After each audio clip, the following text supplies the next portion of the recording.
Coronation Gardens Leyton. I really love it here.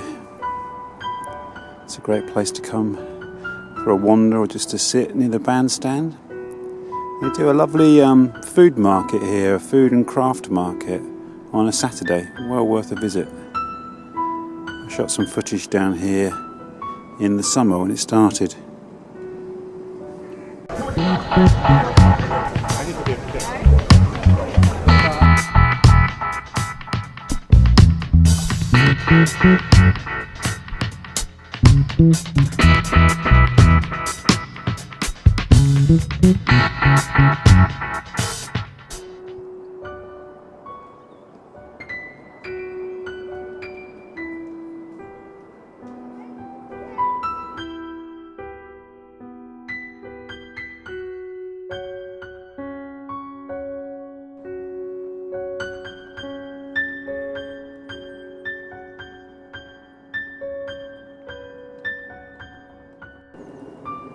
I think this is more or less the course of the Phillybrook, Leyton and Leytonstone's glorious buried stream that rises near St Andrew's Church up at, just near the Hollow Ponds and runs down just to the allotments down here near Ruckholt Road.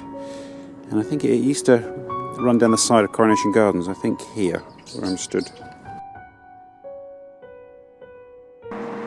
Behind that block of flats you have the fabulous Leyton Orient Football Club. I went there a couple of weeks ago with my son and we watched the Orient lose 2-1 against Blackpool. They actually won yesterday. They beat the mighty Crawley Town 3-2.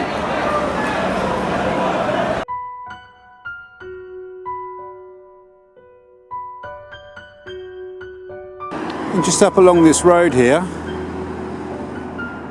it's a new development by Peabody that went up in the 80s, and during the excavation they found the remains of a Bronze Age encampment, a series of circular houses, quite a significant kind of settlement there. They would have been close to the banks of the River Lea at that time. Leyton is a place of ancient occupation.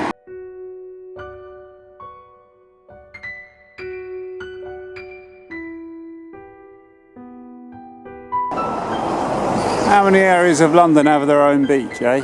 Leyton Beach. They play beach volleyball down there.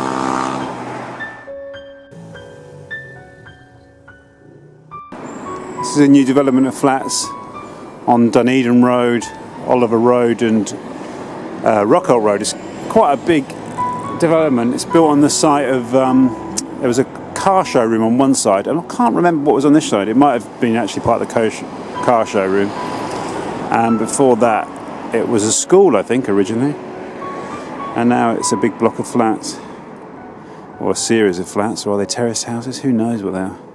But you can see at the other side the contrast couldn't be greater. You got these old kind of cottages, which I think are probably Edwardian, I would have thought, or late Victorian.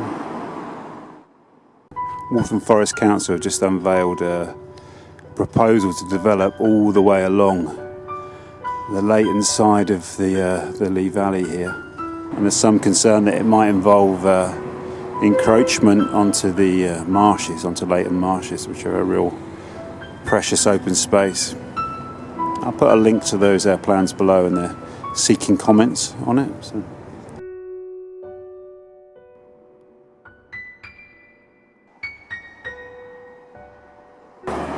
So this is a planning notice for a development on this patch of land here, which is going to be 84 units, ranging from 2 to 16 stories high. And that will take place here.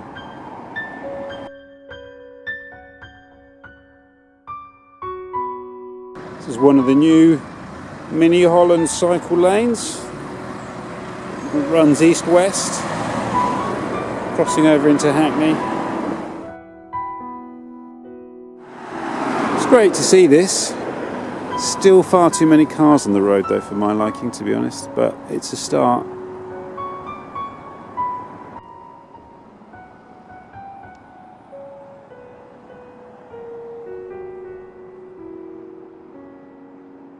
This is the first time I've really managed to get out since Christmas. Not really sure where I'm going to go. This is a real decision point up here. I could go up the valley and then loop back and watch the football in the William IV, which is very tempting.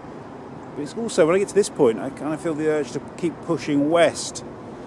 It takes me through Hackney, and then I might kind of go up to Islington. Who knows where I'll end up? Come with me and see what happens.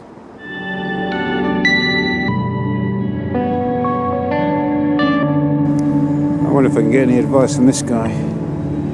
Which way should I go? Man painted on the pavement. Mega city Stratford.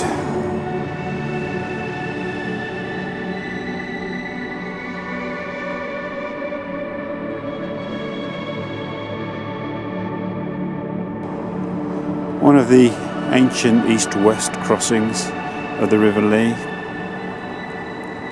Now traffic choked. An entrance to Asda, Westfield and the Olympic Park.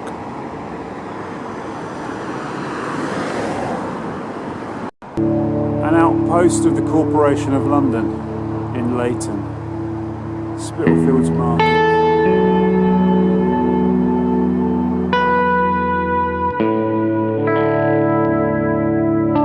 So this set of stone steps here was one of the entrances to the Olympic Park during the actual Olympics. For my sins, I did come down to watch the basketball quite early on in the Olympics, and got here super early, expecting massive queues. There are all the soldiers here with like the airport X-ray scanners, and you know what? I was the only person here, the only person entering the Olympic Park through this gate.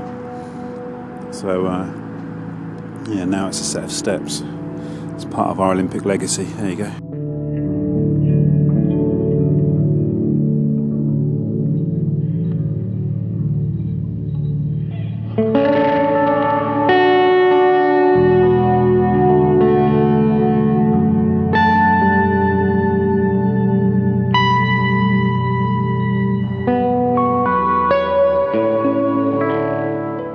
Hackney Marshes football pitches.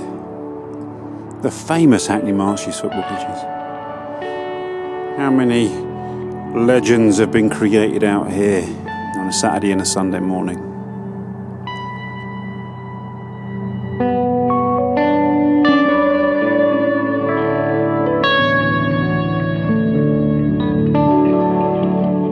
Walking across Hackney Marshes just before sunset seems like the perfect time to firstly thank you for coming on with these walks with me this year. It's been a great year for walking, hasn't it? And also to wish you a very happy new year. I'm looking forward to more adventures in 2017.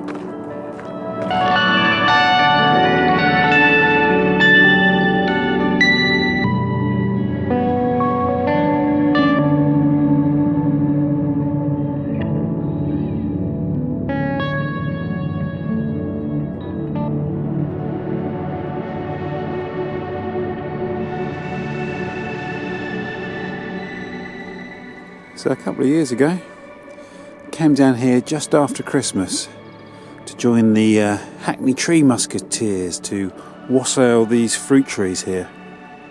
Wassailing being a kind of ancient rural tradition of singing the fruit trees back into life. That was a fantastic day. That was one of the walks I did for This Other London, and so that was all written about in my book, This Other London. And that walk was a slightly bigger loop than what I'm doing today. I'll drop in some footage here from the wassailing. Here we come a-wassailing among the leaves of green. Here we come a-wandering, so fairly to be seen. Now is winter time, strangers travel far and near, and we wish you, send you a happy new year. Bud and blossom, bud and bloom and bear, so we may have plenty of cider all next year. Apples are in capfuls, are in bushel bags and all, and there's cider running out of every gutter hole.